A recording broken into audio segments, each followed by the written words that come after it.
Assalamualaikum warahmatullahi wabarakatuh. Halo teman-teman, bagaimana kabarnya? Semoga sehat selalu, amin. Pada video kali ini kita akan membahas tentang pendidikan Islam pada zaman Bani Abbasiyah. Dalam catatan sejarah, kekhalifahan Bani Abbasiyah menguasai Islam mencapai 5 abad lebih 8 tahun. Waktu yang cukup lama tersebut tentunya banyak sekali kemajuan-kemajuan dalam Islam itu sendiri, baik dari segi wilayah, kekuasaan, ekonomi, dan sebagainya, termasuk kemajuan dalam bidang pendidikan.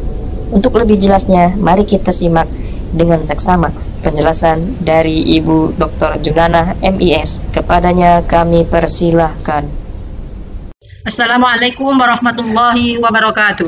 Apa kabar mahasiswaku semuanya? Mudah-mudahan kalian selalu dalam keadaan semangat, sehat, dan bahagia. Kita lanjut sejarah pendidikan Islam pada masa Bani Abbasiyah. Pendidikan Islam pada zaman Bani Abbasiyah, sebagaimana banyak dicatat dalam berbagai sumber sejarah bahwa zaman dinasti Abbasiyah adalah zaman keemasan Islam atau Golden Age yang ditandai oleh kemajuan dalam bidang ilmu pengetahuan, kebudayaan, dan peradaban yang mengagumkan, yang dapat dibuktikan keberadaannya baik melalui berbagai sumber informasi dalam buku-buku sejarah maupun melalui pengamatan empiris di berbagai wilayah di belahan dunia yang pernah dikuasai Islam, seperti Irak, Spanyol, India, Mesir, dan sebagian dari Afrika Utara. Pertama, keadaan lembaga pendidikan. Pada zaman dinasti Abbasiyah ini telah berkembang pula lembaga pendidikan berupa toko buku, rumah para ulama, majelis ilmu, sanggar kesusastraan, observatorium, dan madrasah.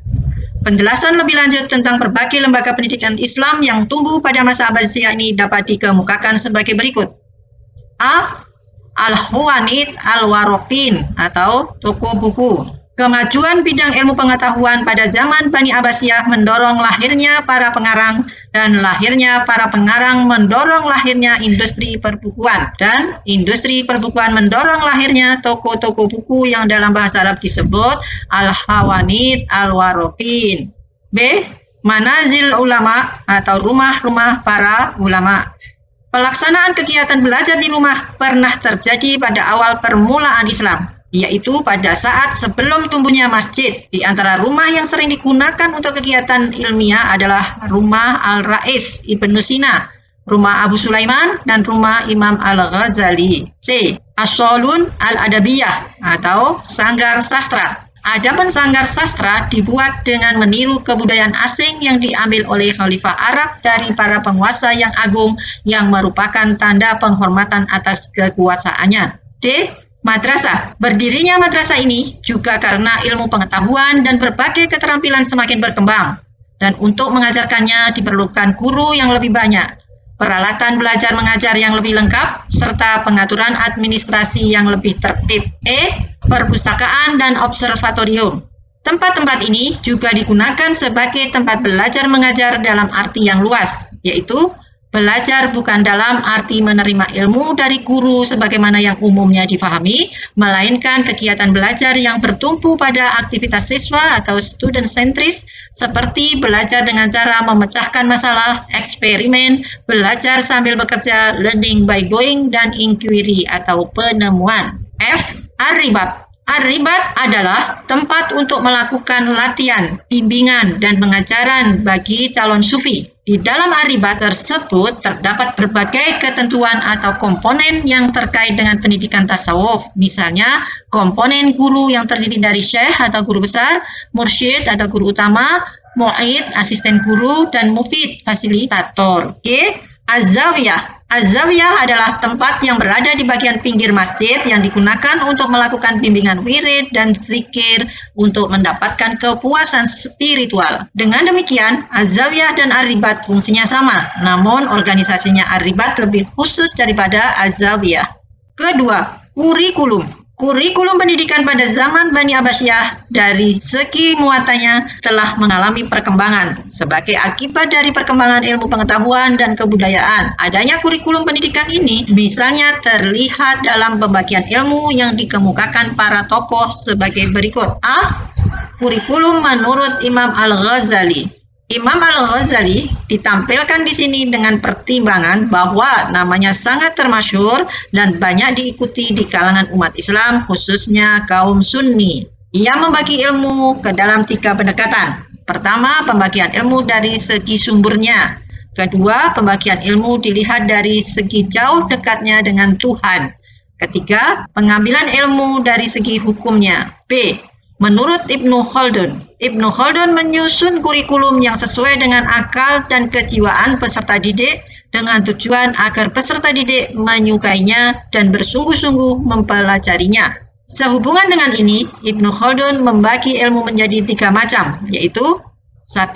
Kelompok ilmu lisan atau bahasa, ilmu tentang bahasa atau gramatika, sastra dan bahasa yang tersusun secara puitis. Kedua, kelompok ilmu nakli, yaitu ilmu yang diambil dari kitab suci dan sunnah Nabi. Dan yang ketiga, kelompok ilmu akli, yaitu ilmu yang diperoleh melalui kemampuan berpikir. Proses perolehan tersebut dilakukan melalui panca indera dan akal. Ketiga, tradisi ilmiah dan atmosfer akademik. Di antara tradisi ilmiah dan atmosfer akademik yang terjadi pada zaman Abbasiyah dan juga masa sebelumnya adalah sebagai berikut.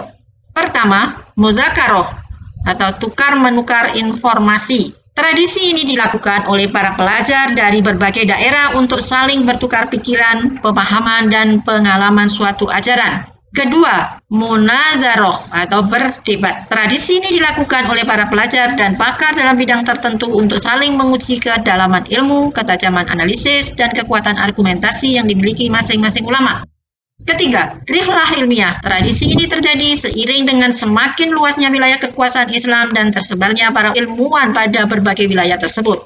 Keadaan ini mengharuskan seorang pelajar mengunjungi seorang ulama atau guru pada suatu negeri. Iring dengan itu, maka sarana transportasi, perbekalan, penunjukan jalan, kompas, dan peralatan kebutuhan lainnya selama dalam perjalanan menjadi sangat dipentingkan. Keempat, penerjemah. Tradisi penerjemah ini terjadi karena dorongan oleh keinginan dan keperluan para ilmuwan dalam menjelaskan tentang suatu masalah. Tradisi penerjemah ini mulai terjadi sejak zaman Bani Umayyah dan mengalami puncaknya pada zaman Bani Abbasiyah. Melalui kegiatan penerjemah ini, maka para ilmuwan muslim dapat menguasai warisan ilmu dari luar, khususnya filsafat Yunani, dan karenanya lahirlah para filosof dari kalangan Islam.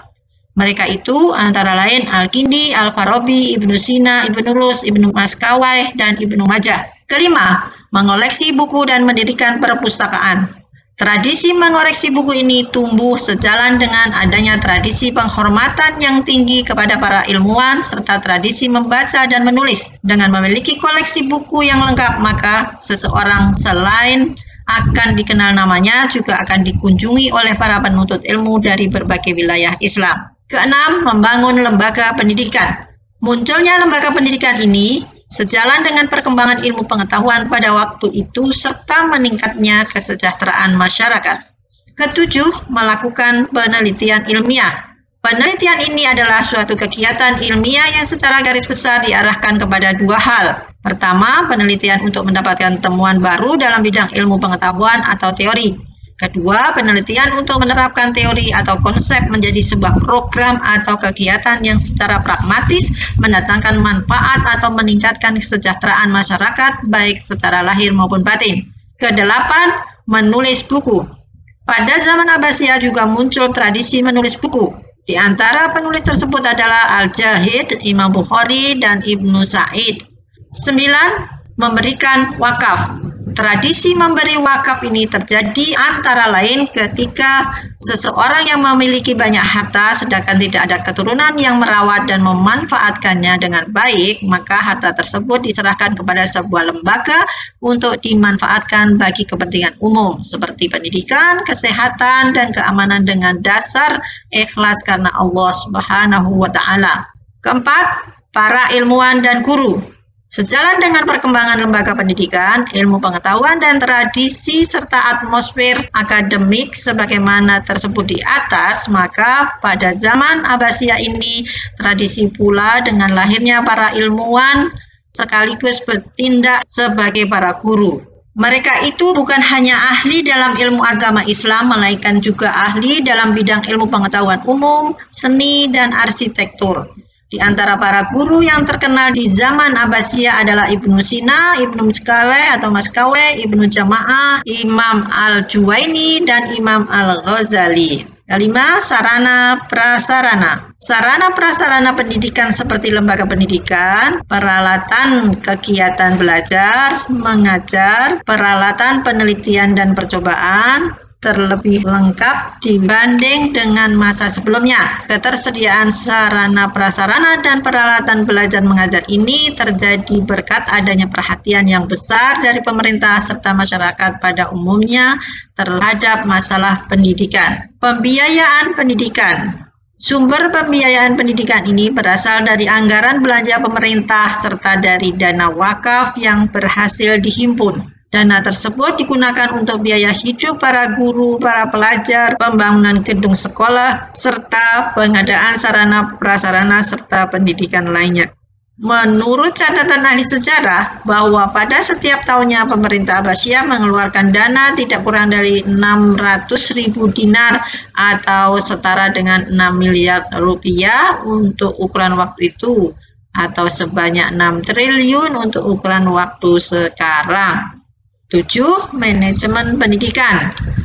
Kemajuan sistem pendidikan pada zaman Abbasiyah tidak lepas dari adanya manajemen pengelolaan pendidikan yang rapi dan tertib. Hubungan antara lembaga pendidikan yang berada di pusat pemerintahan dan yang ada di daerah diatur dengan baik dan dikelola oleh sebuah kementerian pendidikan. 8. Para pelajar. Para pelajar yang menimba ilmu pada zaman Abbasiyah berasal dari daerah sekitarnya serta dari mancanegara. Mereka ada yang datang dari kawasan Timur Tengah, Asia, Afrika, bahkan juga dari Eropa. Interaksi antara para pelajar yang berasal dari latar belakang daerah yang berbeda-beda itu menyebabkan timbulnya atmosfer akademik dan tradisi ilmiah yang luar biasa. Keadaan ini semakin menambah suasana kegiatan intelektual meningkat dan mendorong proses pematangan keilmuan seseorang. Demikian pembahasan tentang sejarah pendidikan pada masa Abbasiyah.